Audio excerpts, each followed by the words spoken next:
I'm Callen Merritt. I'm 63. The message appeared on my phone with a simple, chilling notification. I opened it, expecting perhaps a question about the garden or the dinner plans. Instead, my son's name glared at me, and the words hit like ice. They stayed at a friend's place overnight, claiming they wanted to be closer to the notary in the morning. A second message popped up from my daughter-in-law, cold and clipped. Her tone dripped with contempt, even through the words on the screen. It's final. You don't need to come back until we say so. I stared at the phone for a long moment, unable to breathe properly. The house I had kept for decades, the home I had nurtured for them, suddenly felt like it belonged to strangers. Every quiet sacrifice, every hour I had stayed up worrying about their futures, every small act of care now seemed invisible. I set the phone down and let the silence of the morning fill the space around me. Not with anger yet, not with tears, just a numb, tight awareness that something fundamental had shifted. I had always believed that love and patience would shield us from moments like this. I had been wrong. Slowly, deliberately, I typed a reply. My fingers hovered over the keys longer than necessary, gathering composure. Then I pressed send noted. That was clever, but I believe you forgot one thing. The words carried neither plea nor anger, just a measured acknowledgement. I didn't look back at the messages. Didn't scroll for an explanation that wasn't coming. Whatever came next, I would meet it on my own terms. The day stretched ahead, unbroken, but I knew this was only the beginning. I didn't know where they were, perhaps running errands or at a nearby motel, but the messages left no room for negotiation. Each syllable a cold weight pressing against my chest. I could hear the faint hum of the refrigerator, the only sound in the room, and it felt like the world had shrunk to the size of that tiny screen. A text came from my daughter-in-law, short and sharp. Don't try to explain. We've made our decision. I exhaled slowly, trying to steady my racing thoughts. Decision. I muttered to myself. You mean betrayal. I pressed the phone face down, leaning on my elbows. I remembered the mornings I had stayed up checking accounts, the evenings I had helped with bills, the weekends I had spent at open houses or filling out applications for programs they barely cared about. And for what?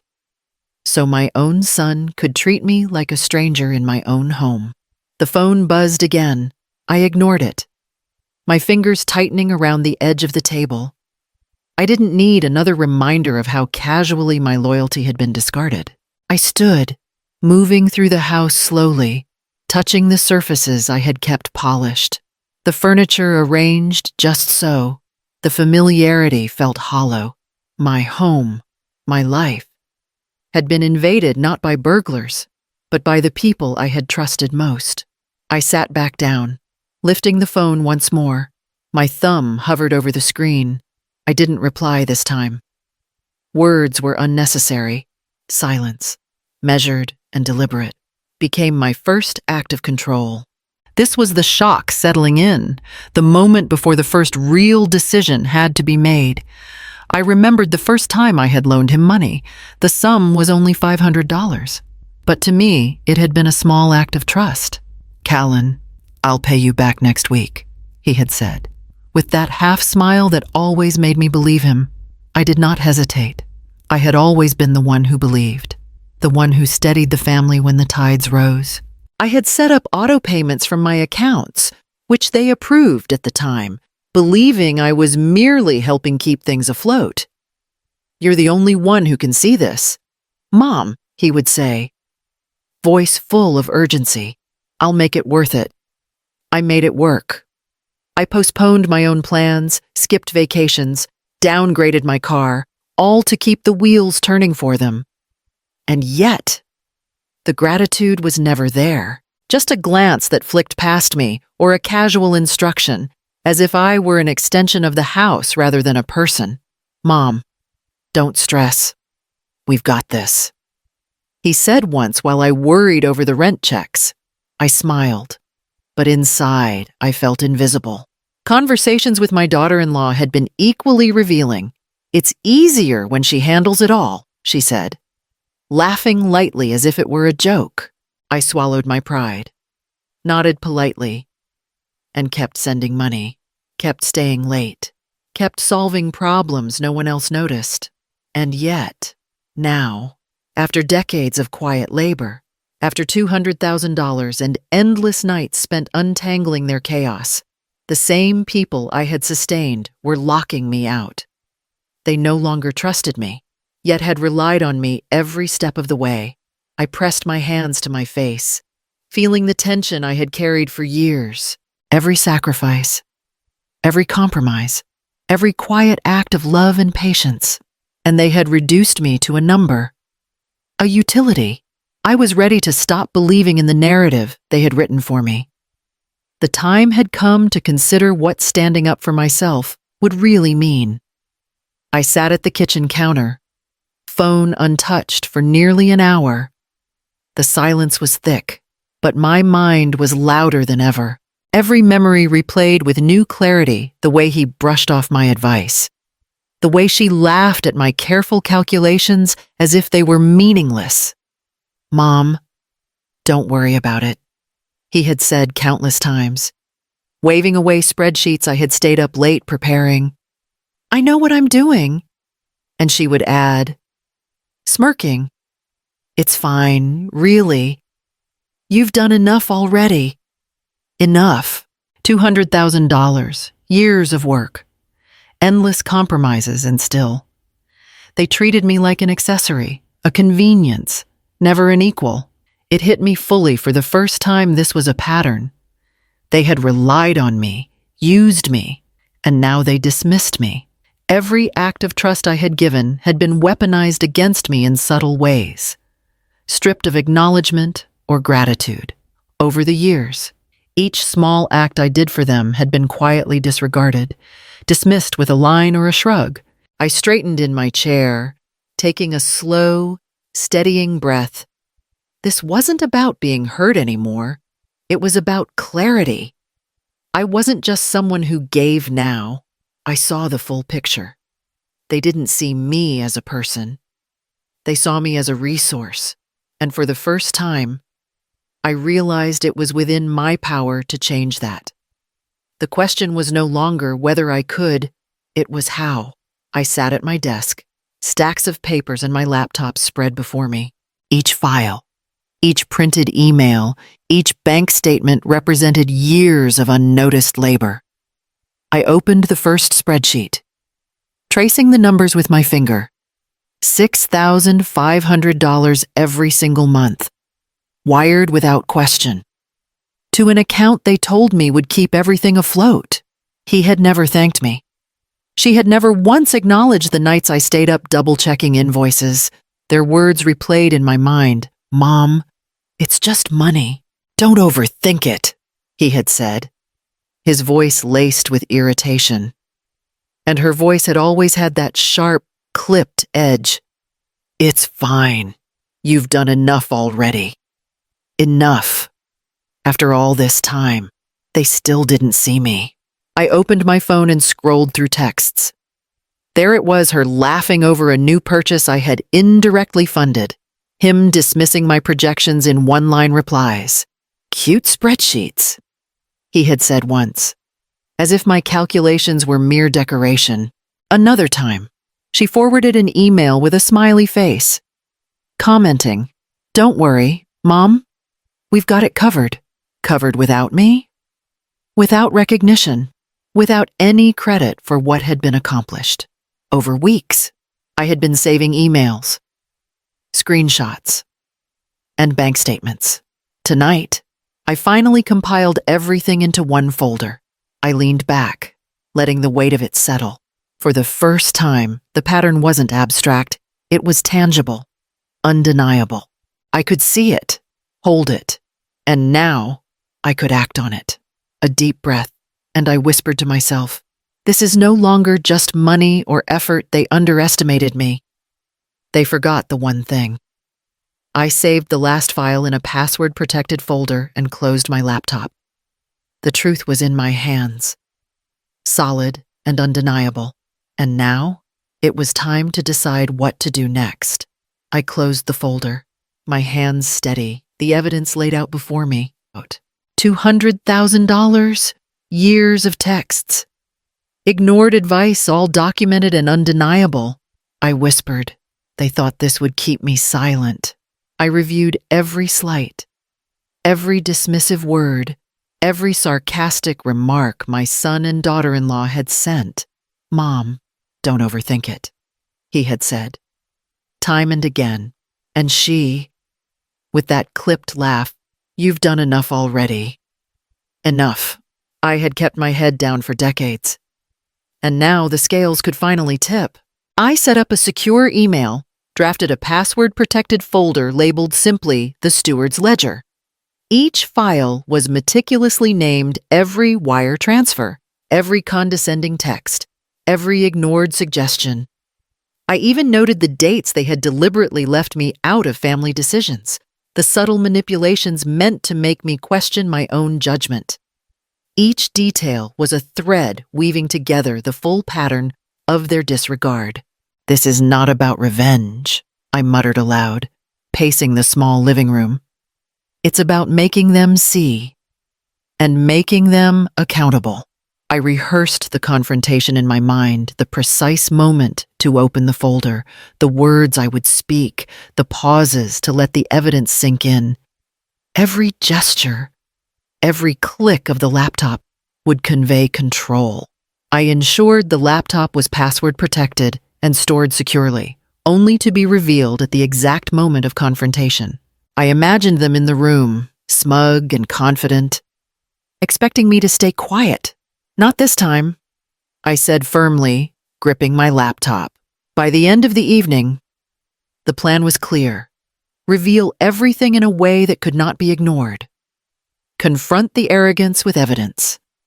And reclaim the respect I had been denied for years. The pieces were in place. The next move was mine.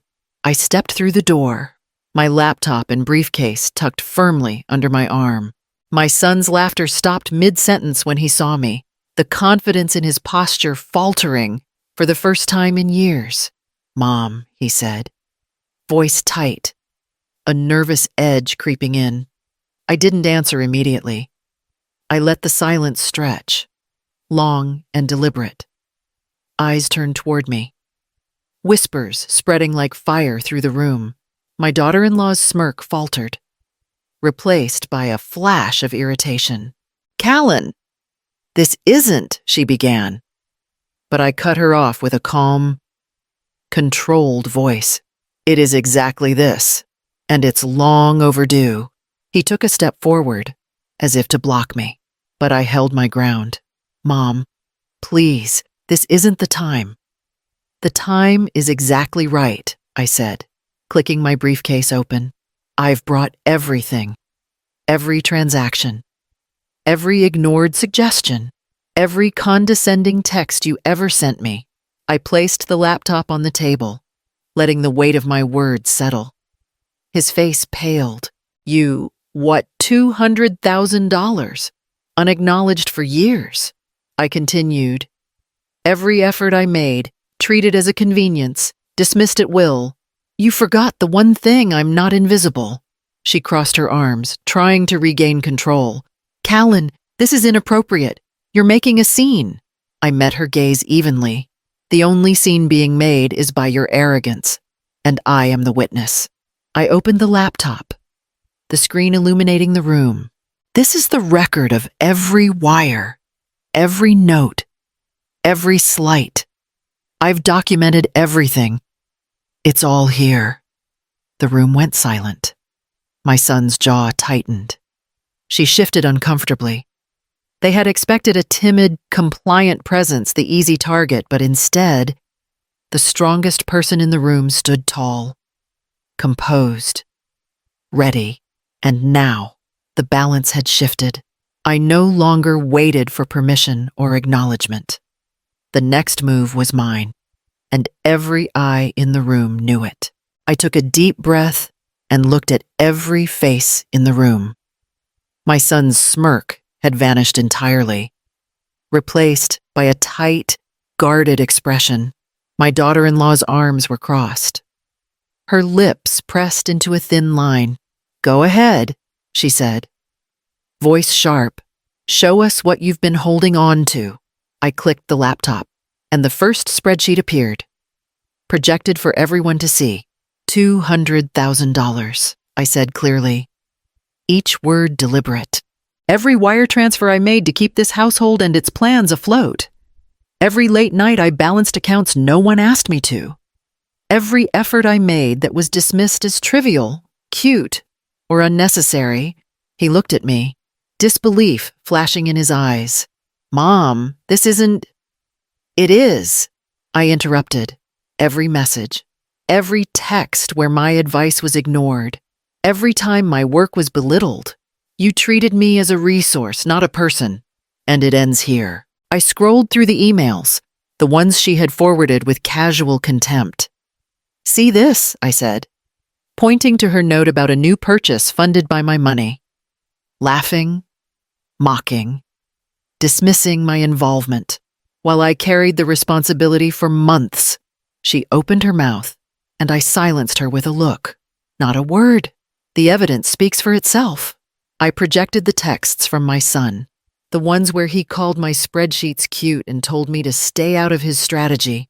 Every dismissive phrase, every condescending tone, every slight you thought I wouldn't see, it's here, in black and white. The room was silent, the weight of the truth settling over them like a physical force.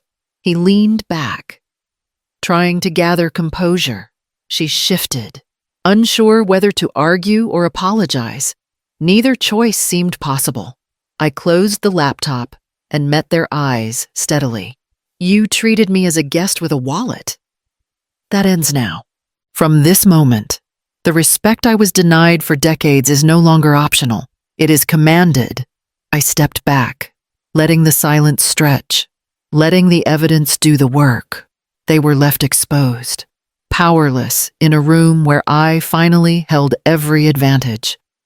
The ledger, the messages, the documented slight they had witnessed the full measure of the truth. And I, at last, could breathe. The room was quiet, but the tension was thick enough to taste. My son's hands trembled slightly as he reached for a glass of water, eyes darting between the laptop and me. "Mom, save it," I said, my voice steady, unshakable.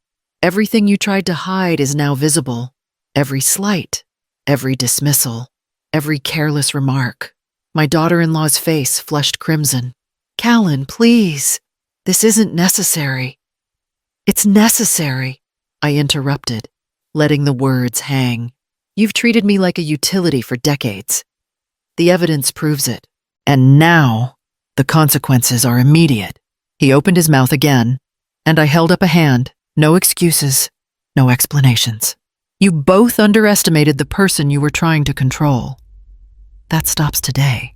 Whispers began among the family friends who had been observing, eyes widening at the projected ledger detailing every wire transfer, every condescending message, every ignored suggestion. $200,000, one murmured. All accounted for. I leaned forward, meeting their collective gaze. "You relied on me, you mocked me, and you expected me to stay silent. The truth has a way of correcting that imbalance. You will no longer hold power over me or my contributions." He sank into his chair, rigid and defeated. She looked like she might flee the room. Their reputation, meticulously maintained for years, now crumbled in the light of evidence. Friends and relatives whispered, casting new glances at the son and daughter-in-law, seeing them for what they had allowed themselves to become. I gathered my things slowly, deliberately, letting the weight of the ledger and the projection linger. "I'm done being invisible," I said. "You've had your chance to respect me. The opportunity has passed." The room remained silent as I walked to the door, leaving them to face the consequences of their choices. Their trust, once assumed, had evaporated. Their arrogance had been exposed, and I, finally, had reclaimed my voice. I gathered my briefcase and laptop, leaving the room with a calmness that surprised even me. My son remained slumped in his chair, the color drained from his face. My daughter-in-law's gaze followed me, sharp and calculating, but there was no spark of triumph, only recognition of defeat. As I closed the door behind me, I spoke aloud, though no one was there to hear. This is my life, my terms, my boundaries. Years of silence, of accommodating, of sacrificing for ungrateful hands, had led to this moment. I no longer needed their approval or their recognition. With the power of her name on the accounts and previously noted access codes, I secured each one, ensuring no one could interfere. $200,000 worth of support and personal sacrifices were finally recognized, not by them, but by me. And that was enough. Later, I sat with my phone in hand and typed a single message to my son. Your behavior has consequences. Respect begins at home. I didn't wait for a reply. I didn't need one. I had reclaimed my voice. Over the following weeks, I reached out to friends I had neglected, volunteered at local programs, and immersed myself in projects that mattered to me. Every action reaffirmed my self-worth. When they called, I let it go to voicemail. When they sent messages, I read them once, then archived them. The lesson had been learned. Respect is earned, not demanded. Power is recognized, not taken. The hardest part had been believing I deserved it. But once I had, everything shifted. I was no longer the invisible caregiver, the quiet enabler. I was the steward of my own life. And that stewardship came with a lesson. Never let anyone define your value. If this story resonates with you, remember to like, comment where you're watching from, and subscribe for more real-life empowerment stories. Your worth is never determined by those who fail to see it.